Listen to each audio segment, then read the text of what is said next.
Hi, my name is Cami and this is Classics and Cats. Okay, this is my second time filming this video.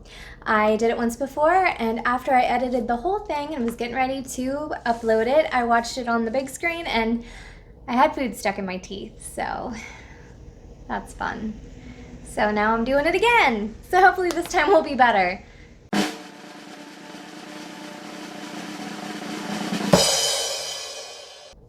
So what I'd like to do I'd like to do a series on books that I read in my youth. So the first one will be books that my parents read to me as a child. So this would be books for like 5 and under, and then maybe 6 and 7, you know, when you're learning language and reading on your own, but in that age range. And then I'll do a second installment, which will be books that I read as a tween, so like 8 to 13 maybe, 8 to 12, 8 to 13. And then I will do books I read as a teenager, which would be books that I read from ages 14 and up, 14, 18, 19. So it'll be a progression, and you'll get to see how my reading taste changed over the years. And hopefully this will be a bit of nostalgia for some of us.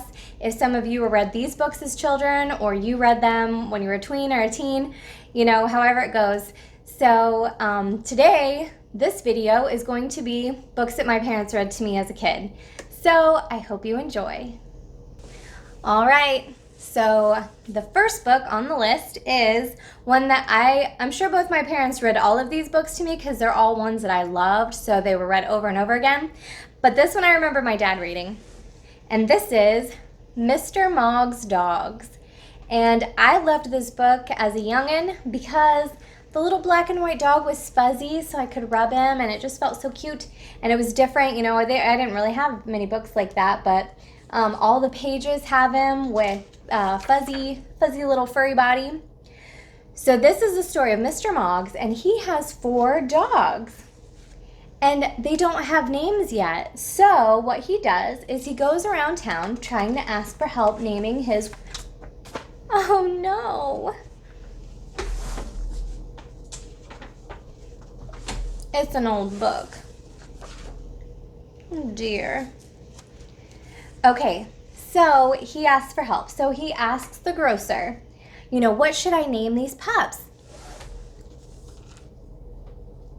And so, of course, from his frame of reference, he's naming them all food items. So he's like, oh, this can be potato, and the white dog can be milk, and the yellow dog can be corn.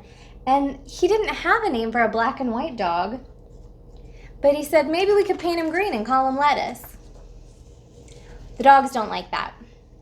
And I don't think Mr. Moggs did either. So he goes to the flower vendor, and he says, what can I name my dogs? Do you have any ideas? And of course, the flower vendor, he thinks of flower names. So he says we could call the brown dog Pansy, we could call the white dog Sweet Pea, and we could call the yellow dog Daffodil. And then he says, we don't have a name for the black and white dog. Maybe we can paint him red and call him Geranium. He didn't like that either. So the dogs all ran away from those names.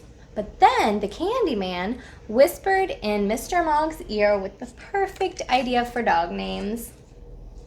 He named the brown dog Caramel, the white dog Vanilla, and the yellow dog Butterscotch.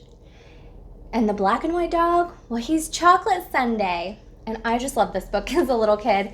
I just thought that was so cute. And I loved ice cream, so it was perfect. The candy man was my hero. All right, this next book, I'm going to give my mom the credit for reading this one because she read it to my older brother so much that by the time I came along, she had it memorized. And this is Tweety. And this book is about Tweety in Kalamazoo, and this is a rhyming book, which is one of the reasons my mom loved it so much. She adores rhyming books for children. So she had this one memorized, and if she couldn't find it, she would just recite it. But it's, like I said, it's a rhyming book, so it's in a very small city near Kalamazoo was a twisty, curly avenue, and it goes through the story of Tweety and his blue little house, and how all the other birds kind of laugh at him that he built a house, but then a group of cats has decided they're going to get those birds that don't have homes. So, Tweety finds out, and he's like, I'll help you all build houses. And so it just goes through this whole story, and they hire a dog to help scare the cats away. And yeah, so it's just cute. It's really fun. You know, it's a rhyming book. It has that sing-songy value to it, and it's just a fun read.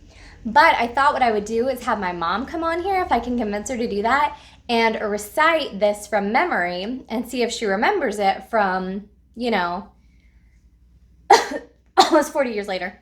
So yeah, so we'll see if she can do that for us. But I was gonna have her recite it, and then I will follow along over here so y'all can see that she still has this memorized all these years later. So that's Tweety. And then, again, this is one that I kind of remember my dad more reading to me. This is Roger's Upside Down Day. And it's funny because when I was looking for my copy of this, I found this one, and this one, and this one. So apparently I was afraid I was going to run out, or we kept buying them because, I don't know, maybe we thought we didn't have it. But now we have 3. So this is the story of Roger Podger. And he wakes up one morning and, you know, thinks it's going to be a normal day. But then he just kind of feels weird. And all of a sudden he realizes that he can walk on the wall. And he walks on the ceiling. And it's all about how things happen when he's up on the ceiling, all the things he can do. So it was just fun. I think I always, you know, as a kid read this and I was like, oh man, that would be so awesome. You know, I wanted it to happen to me. I wanted to fly and walk upside down on the ceiling. I just thought it'd be great fun. But then a strong wind blows and he eventually comes back down to earth. And yeah, so that's Roger Podger's Upside Down Day. That was a fun one too when I was a kid. And then this one, it's funny because I was reminding my parents about this one and they couldn't remember this one, but I remember it. I'm pretty sure this was one of my favorites because I remembered the cover and everything, and I was like, oh, I had a dog on the front, you know, blue background, and I kind of got the synopsis of the story a little off, so I kind of flipped through this one just to remind myself. Most of the other ones I remember very well, but this one I was a little vivid on the details. But this is the story of a drugstore owner who adopts a dog to keep an eye on his drugstore because he's got a secret recipe. And for those of you young ones who don't know what a drugstore used to be, it wasn't like a pharmacy like where you go and pick up medications. You would get like a chocolate malt or a chocolate sundae or a milkshake, and you could get all kinds of stuff there.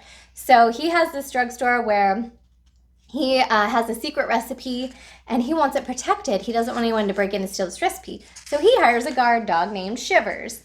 And Shivers comes to live with him and keep an eye on things. And he's not afraid of too much except this big red cat. So he kind of hides when the big red cat goes by. And he doesn't like the scary empty building next door, which I always thought was really cool. But so they come in one morning and the place is a mess. Somebody has broken in and made a mess. And he doesn't know what to do, but he has to tell all of his customers that he's out of a lot of things. So that's kind of bad. He puts a padlock on the door. The police come. They're trying to investigate. They can't figure it out. And then they spend the night outside the door and make sure nobody gets in. But then when they go in the next morning, they find that somebody has been in the cream puffs and stolen all the cream puffs. And so Mr. Papashill kicks Shivers out for not doing his job. He didn't protect the place. So then Shivers remembers the wise words of his mother. She said, follow the scent with your nose to the ground, and then you'll become a successful hound. So he decides to try that. So he goes all through the city with his nose to the ground, trying to find out who could have done this to poor Mr. Papashill. So the police find him and bring him back, but they don't realize that Mr. Papashill doesn't want him anymore. He's angry with him.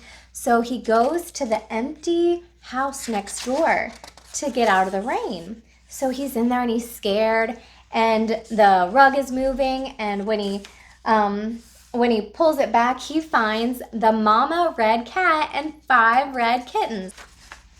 And so he finds some evidence of who may have been the ones stealing all the food. So he barks and he barks. Mr. Papashill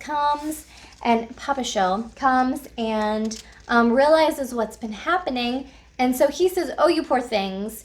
You'll never be hungry again. I'll see to that. So they all live happily ever after with Mr. Papa Show and all the food that they could want outside of his drugstore. I loved this story. It has animals. It has a mystery. It has an abandoned house. I mean, what little kid's not going to love to have this read to them? I sure did. Okay, I'm not sure how many of you were familiar with this book, but I sure was. This is The Monster at the End of the Book, featuring lovable furry old Grover.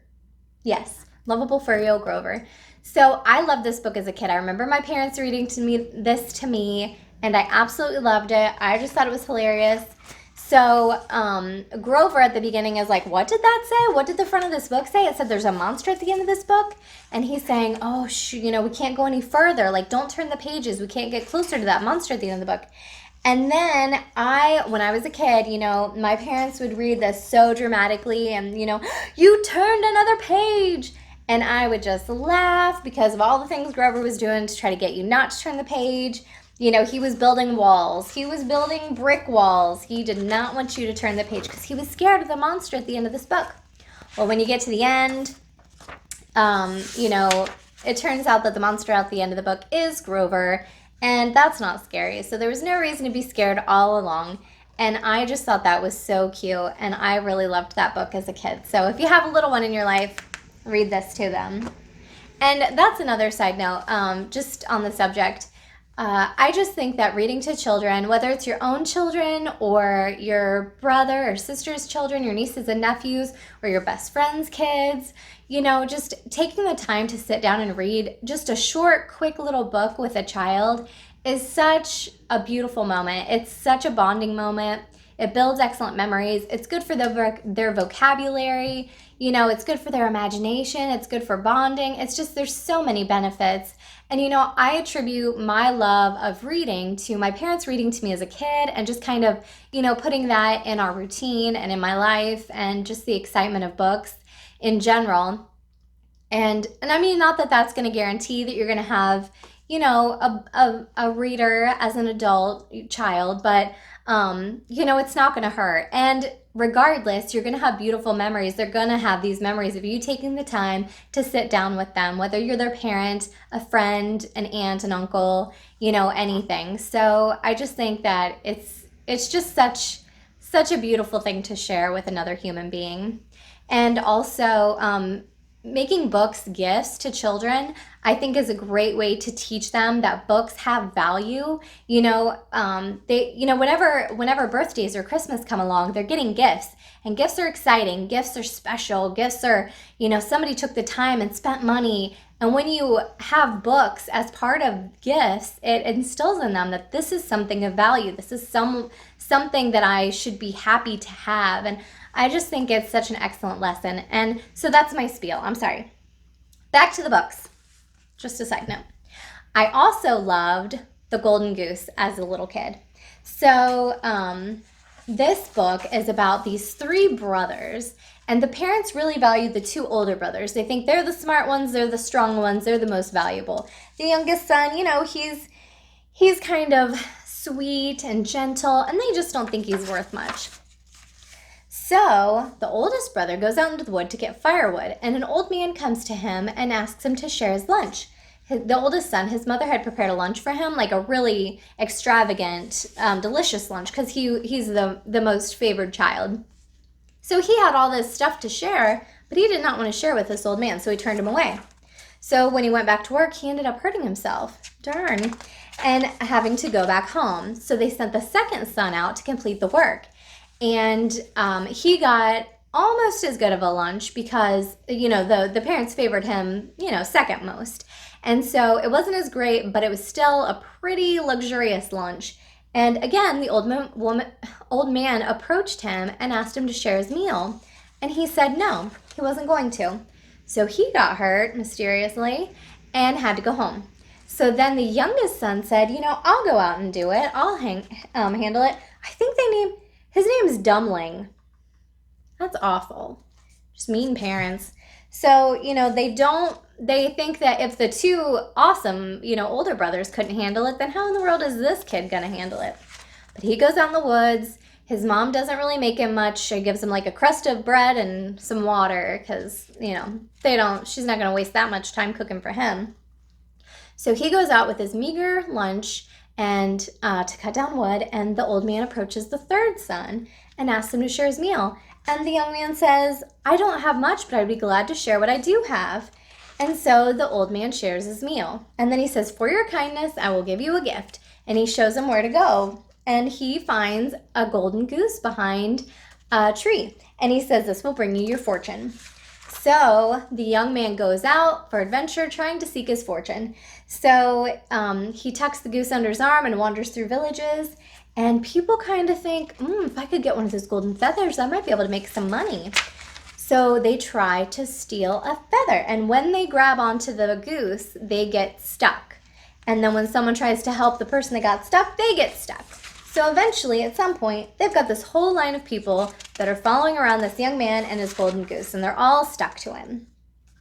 But then they wander into a nearby kingdom where a king has a daughter who's sad and lonely and doesn't smile. So he has promised his kingdom and his daughter's hand in marriage if someone can make her smile.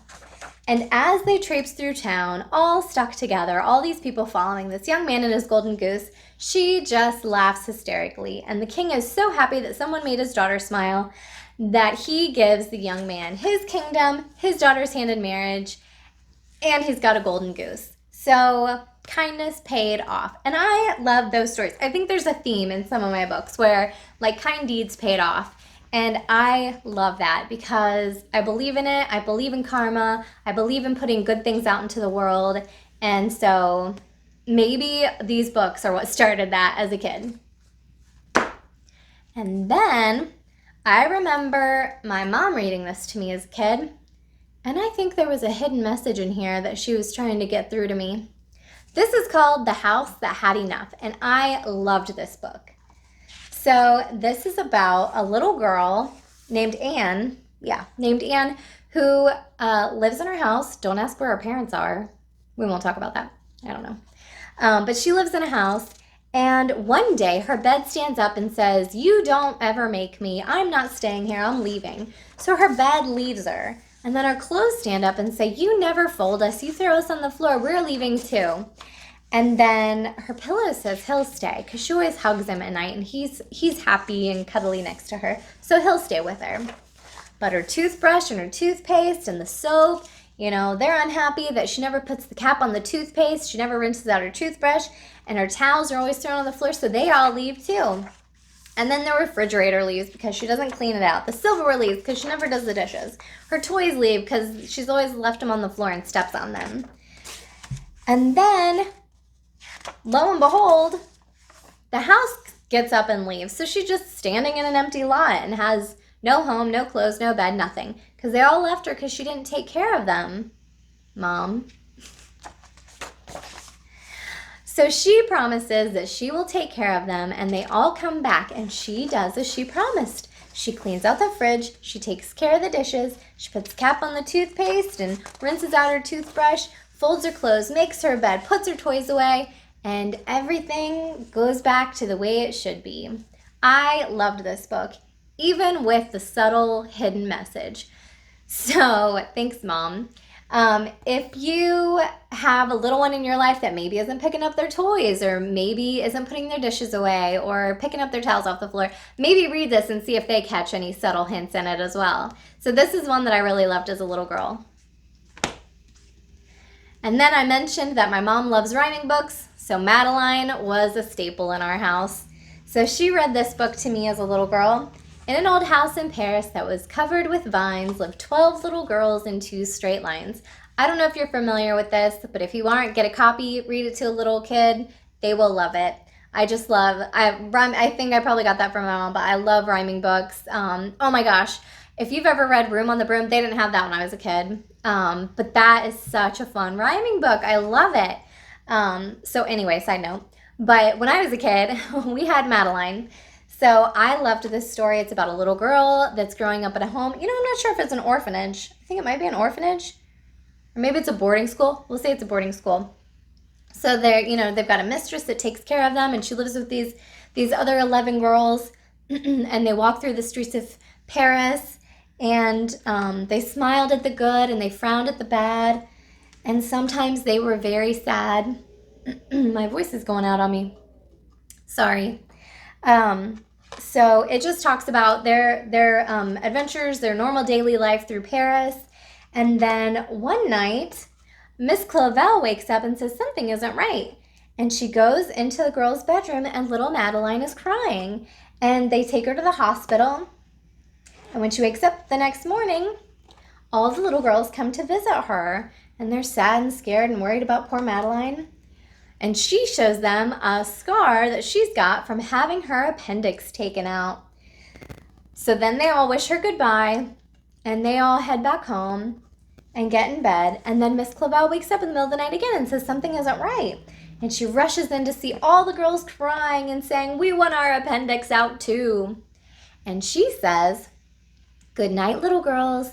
Thank the Lord you are well. And now go to sleep," said Miss Clavel.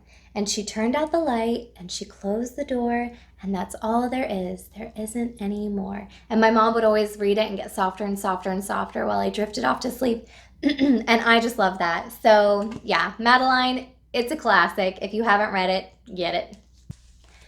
All right, and then I'm not sure how many of you are familiar with the Little Critter books, and I have a bunch. I just grabbed some.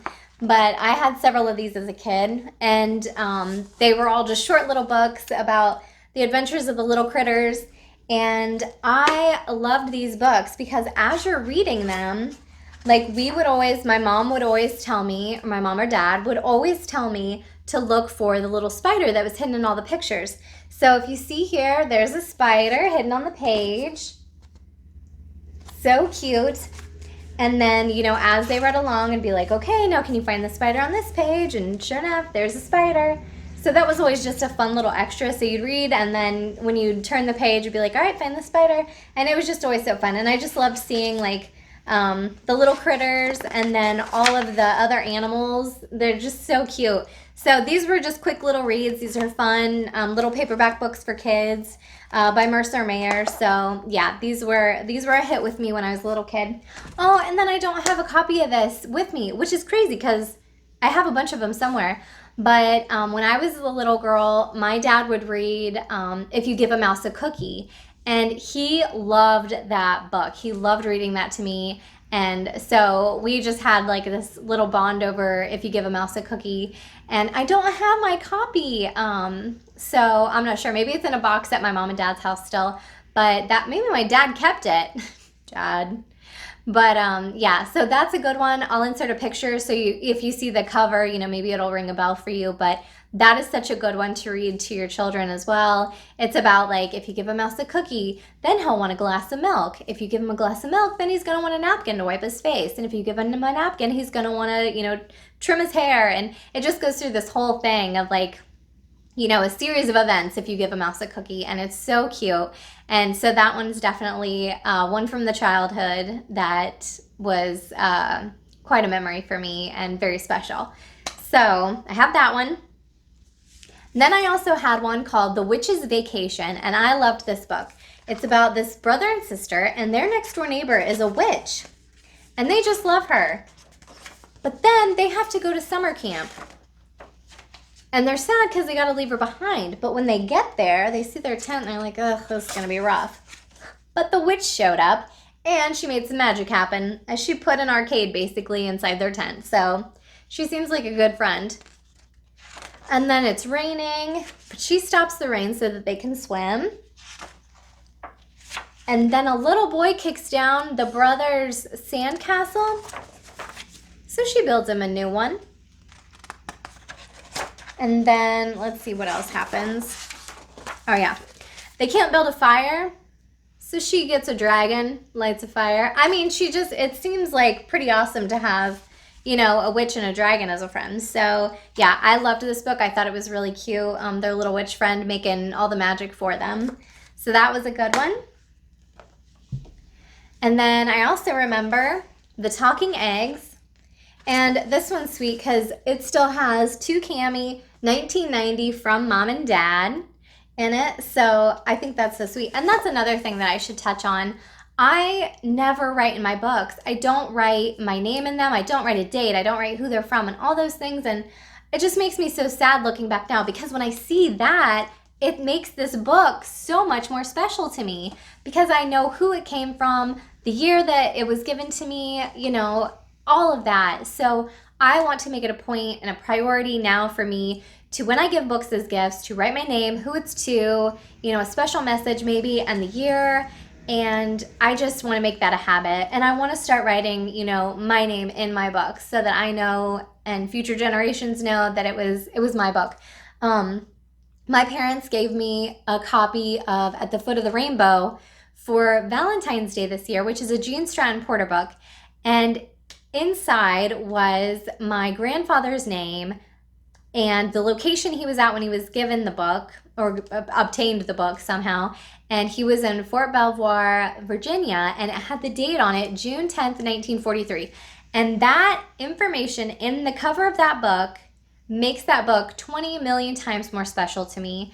And so it just, you know, in the past month, just reflecting on that, it's made me determined to start writing in books, you know, breaking that whatever in my, that thing in my head that tells me you can't write in books. You know, there's a time and a place. And for me, that's it. Writing that it's your book, who it came from, what year, you know, it doesn't seem like a big deal now, like to write 2021 in it.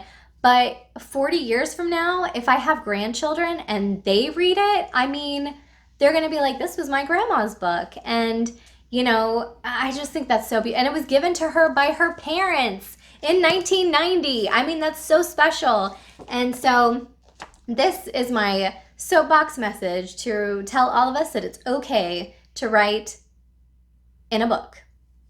You didn't need my permission, but you've got it. And then last but not least, Amelia Bedelia. So these are special for my childhood because I remember going to the library at school and our librarian reading these books specifically. So that was my first introduction to Amelia Bedelia, and I loved it. So Amelia Bedelia is this character.